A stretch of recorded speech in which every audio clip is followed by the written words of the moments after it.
Hello product people! This video is all about the basics of a user flow diagram. So let's talk about some circles, some boxes, some arrows and some flows.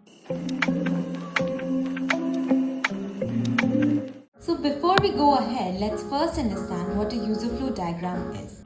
Basically, it's like laying down all the steps that a user will be taking in order to reach from A to B or to Z for the matter of fact while using our product. It's a diagram which has a lot of shapes and it starts somewhere and it leads to somewhere. The basics are actually the industry standards which one might prefer to stick to as it helps in clear and standard communication.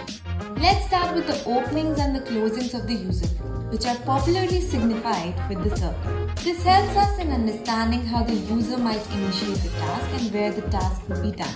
Once the user has entered the product, our diagram has all the steps laid down in different shapes connected with arrows. The arrows show the direction of the flow. They give us the chronological order of the steps that the user will take while reaching the endpoint of the diagram. Next shape is a rectangle. Rectangles are like water. Some people use simple rectangles for everything. Others like to go fancy and define different rectangles for different things.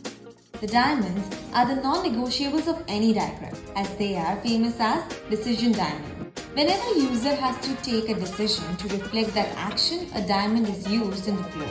Decisions like yes or no, approve or not approve, and every decision leads to a different direction in the user flow. Labels are another very important part of the flow, as they put things in perspective by giving out the meaning of the step.